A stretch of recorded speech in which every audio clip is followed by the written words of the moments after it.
1950년 한국전쟁, 한국군이 쓰던 주요 무기의 상당수는 미국에서 왔습니다. 전쟁이 끝난 뒤에도 한국은 오랫동안 미국 무기를 도입하고 면허를 받아 만들고 국산화하면서 군대를 키웠습니다. 그런데 2026년 8월 18일 순서가 뒤집혔습니다.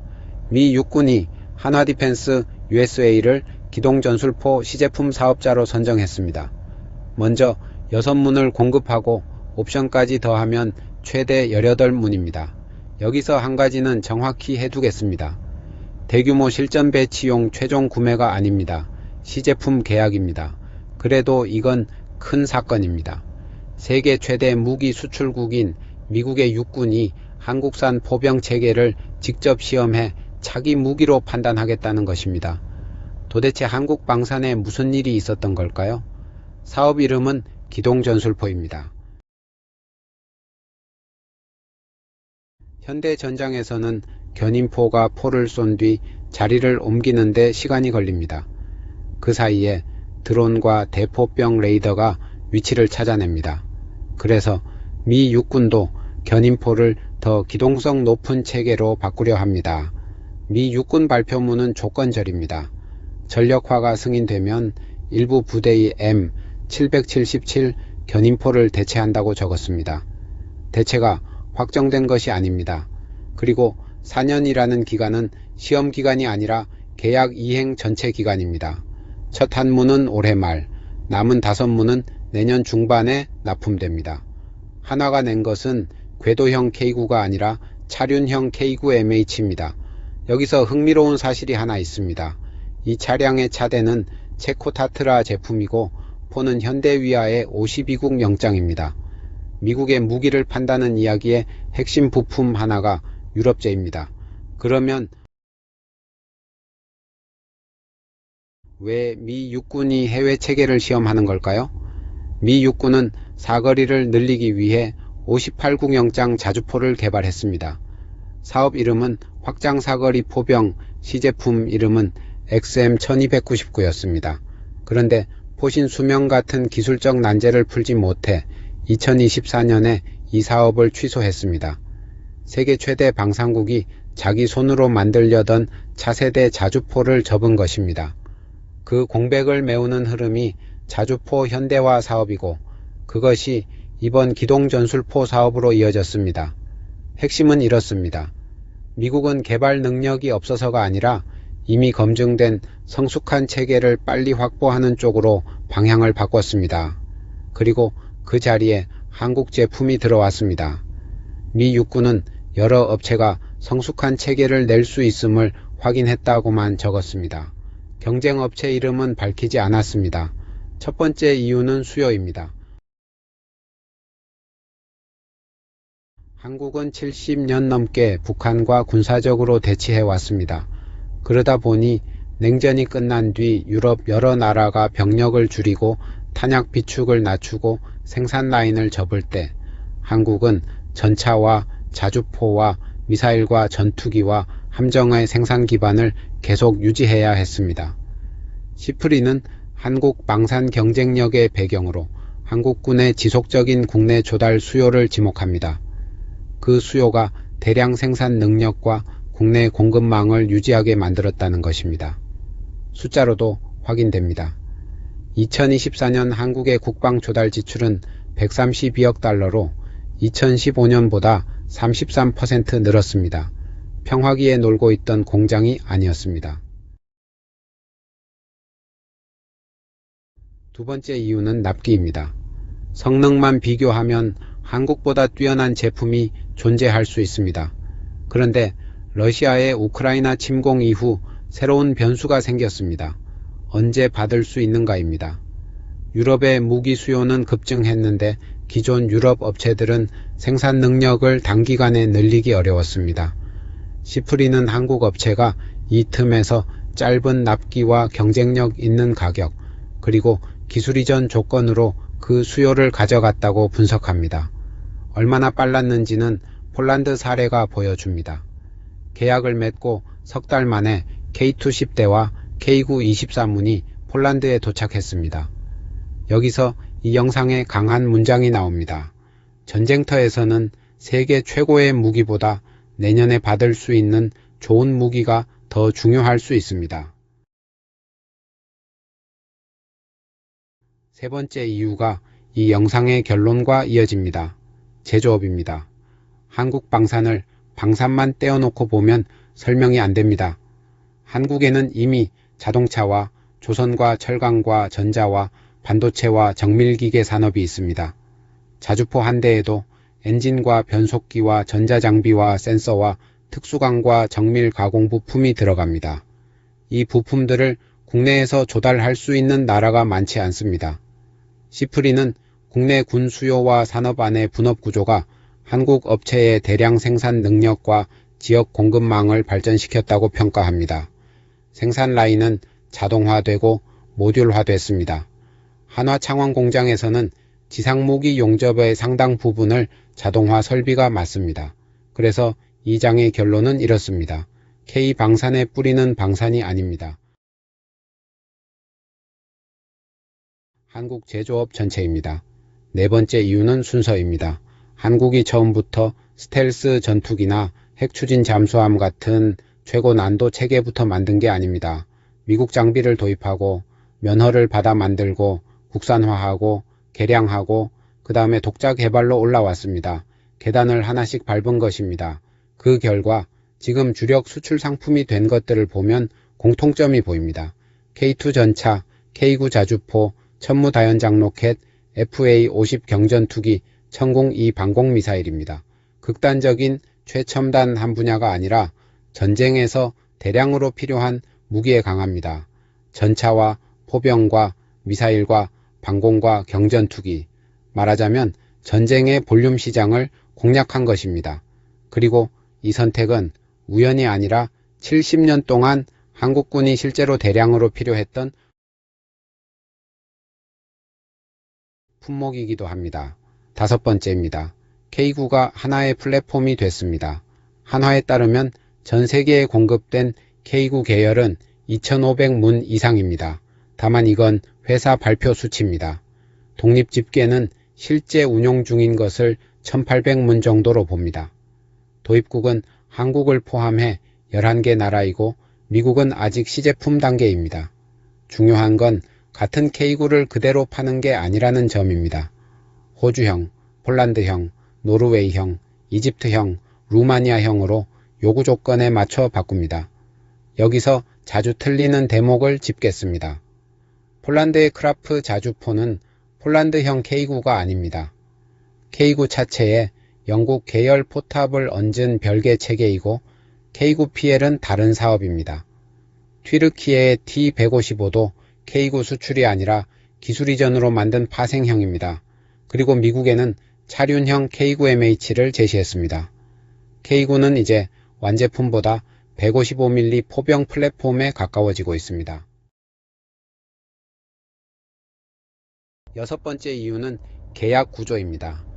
요즘 방산 계약에서 구매국은 무기 100대만 달라고 하지 않습니다.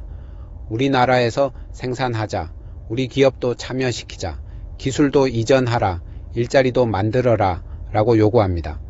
한국은 이 요구에 적극적인 편입니다. 폴란드에서는 2026년 4월에 현지 하도급 계약이 체결돼 글리비체에서 2028년부터 K2PL을 만들기로 했습니다. 루마니아에서는 2026년 2월에 K9 공장을 착공했고 현지화 비율 목표가 최대 80%입니다. 한화는 호주와 이집트와 폴란드와 루마니아에서 현지화 경험을 쌓았습니다. 그리고 노르웨이에서는 올해 1월에 천무 계약을 따냈습니다. 9억 2200만 달러 규모이고 유럽 체계와 미국 하이마스를 제치고 선정됐습니다. 그러니까 한국의 제안은 무기를 살해서 함께 만들자로 바뀐 것입니다. 이 부분은 솔직하게 인정해야 합니다. 한국의 생산 능력이 갑자기 생긴 것은 아니지만 시장을 폭발시킨 것은 지정학입니다. 우크라이나 전쟁 이후 유럽은 무기를 다시 쌓기 시작했습니다. 시프리에 따르면 유럽의 무기 수입량은 2021년부터 2025년 사이에 그 앞 5년보다 210% 늘었습니다. 3배 이상입니다. 유럽 나토 회원국의 수입은 143% 늘었습니다. 그러면 그 무기를 누가 공급했을까요? 유럽 나토 국가의 수입에서 미국이 58%, 한국이 8.6%, 이스라엘이 7.7%, 프랑스가 7.4%였습니다. 한국이 미국에 이어 두 번째입니다. 유럽 나라들을 상대로 유럽 밖에서 가장 많이 공급한 나라가 한국이라는 뜻입니다. 정리하면 준비된 생산 능력이 전쟁이라는 수요를 만난 것입니다. 숫자를 보겠습니다. 여기서 기준을 하나로 통일하겠습니다. 시프리가 2026년 3월에 발표한 최신 자료 기준입니다. 2021년부터 2025년까지 세계 주요 무기 수출에서 한국은 세계 9번째, 점유율 3.0%입니다. 그 앞 5년은 2.6%였습니다. 널리 인용되는 10위, 2.2%는 한 해 전 자료인 2020년부터 2024년 기준입니다. 기업 실적은 다른 통계입니다. 시프리 상위 100대 방산기업 명단에 든 한국 기업 4곳의 2024년 방산 매출은 합쳐 141억 달러로 전년보다 31% 늘었습니다. 한화그룹의 방산 매출은 42% 늘었고 절반 이상이 수출에서 나왔습니다. 수출이 내수를 넘어선 것이 처음입니다. 즉 K방산은 이벤트성 수출이 아니라 하나의 수출 산업으로 변하고 있습니다. 여기서 반드시 넣어야 할 이야기가 있습니다. 이걸 빼면 이 영상은 홍보물이 됩니다. 2025년 11월 폴란드의 차세대 잠수함 사업에서 스웨덴 사브의 A26이 선정됐습니다. 한화오션은 탈락했습니다. 폴란드는 최근 몇 년 동안 한국 무기를 가장 많이 산 나라입니다. 그 최대 고객에서조차 진 것입니다. 2026년 7월에는 캐나다 차세대 잠수함 사업에서 독일 TKMS가 우선 협상 대상자로 발표됐습니다. 최대 12척, 캐나다 역사상 최대 국방 조달로 불린 사업입니다. 한화오션은 예비 공급자로 남았습니다. 두 사업의 공통점은 잠수함이라는 점, 그리고 유럽 업체가 가져갔다는 점입니다. 업계에서는 현지 생산과 투자를 약속하지 않으면 나토 시장에서 수주가 사실상 어려워졌다는 말이 나옵니다. 즉 K방산은 상승 중이지만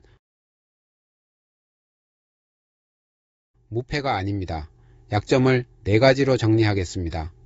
첫째, 미국과의 격차가 여전히 매우 큽니다. 세계 주요 무기 수출에서 미국이 42%, 한국은 3.0%입니다. 둘째, 수출국 집중입니다. 2021년부터 2025년까지 한국 주요 무기 수출의 58%가 폴란드 한 나라로 갔습니다. 한 해 전 자료에서는 46%였으니 집중도가 오히려 높아졌습니다. 폴란드의 예산이 흔들리면 그대로 영향을 받습니다. 셋째, 현지 생산은 양날의 검입니다. 수주에는 유리하지만 기술이 넘어가면 경쟁자를 키울 수 있습니다. 시프리는 K2 기술 이전으로 개발된 튀르키예 알타이 전차가 K2의 경쟁자가 될 수 있다고 지적합니다. 넷째, 항공 엔진입니다. KF-21은 미국 제너럴 일렉트릭의 F414 엔진을 면허 생산했습니다. 미국 동의 없이는 수출이 제약됩니다. 정부는 2027년부터 2040년까지 3조 4천억 원 규모의 첨단 항공엔진 개발 사업을 추진하고 있습니다. 앞으로 방산 수출은 한국에서 만들어 보내는 형태에서 한국 기술에 현지 공장을 붙이는 형태로 바뀔 가능성이 큽니다. 여기서 엘라베마 이야기를 정확히 해야 합니다. 한화는 미국 엘라베마주 오펠라이카에 시설을 마련했습니다. 그런데 규모를 보면 투자액이 200만 달러 남짓이고 인원이 약 40명이며 3년 임대입니다. 부품은 한국에서 실어 보내고 오펠라이카에서 최종 조립합니다. 한화 자신도 이후 단계와 입지는 계속 검토한다고 적었습니다. 다만 방향은 분명합니다. 폴란드와 호주와 루마니아와 미국의 거점이 연결되면 한화가 원하는 그림은 글로벌 K9 생산 네트워크입니다. 장기적으로는 무기를 파는 회사에서 각 나라의 방위산업 기반을 만들어주는 회사로 바뀌는 것입니다. 보도에 따르면 2028 회계연도에 최대 500대 규모 양산이 거론됩니다. 다만 이건 미 육군 문서로 확인된 내용은 아닙니다. 정리하겠습니다. 한국의 K9가 미 육군 시험장에 들어간 것은 우연히 일어난 일이 아닙니다. 70년 동안 끊기지 않은 군수 수요가 생산 라인을 남겼고 자동차와 조선과 철강과 전자산업이 거대한 제조업 공급망을 만들었습니다. 여기에 가격과 성능, 빠른 납기, 나토 호환성, 과감한 현지 생산과 기술 이전이 결합됐습니다. 준비돼 있던 한국이 그 틈으로 들어간 것입니다. 동시에 미국은 자기 손으로 만들려던 차세대 자주포를 접었습니다. 두 사정이 만난 자리가 이번 계약입니다. 그래서 K방산의 진짜 경쟁력은 K9 한 대도 K2 한 대도 아닐지 모릅니다. 좋은 무기를 싸게 만드는 능력보다 좋은 무기를 많이 빨리 약속한 날짜에 만들어내는 산업 시스템. 그것이 지금 세계가 한국 방산을 찾는 가장 큰 이유입니다. 그리고 이제 그 시스템을 세계 최대 방산국인 미국도 시험하기 시작했습니다. 이 영상은 미 육군 공식 발표와 한화 보도자료, 스톡홀름 국제평화연구소 자료를 근거로 했습니다. 시프리 수치는 2026년 3월 발표한 2021년부터 2025년 기준으로 통일했습니다. 회사 자사 발표 수치와 언론 보도는 그렇게 표시했고 1차 자료로 확인되지 않은 인용은 쓰지 않았습니다. 시제품 계약은 양산을 보장하지 않습니다. 이 영상은 특정 종목의 투자를 권유하지 않습니다.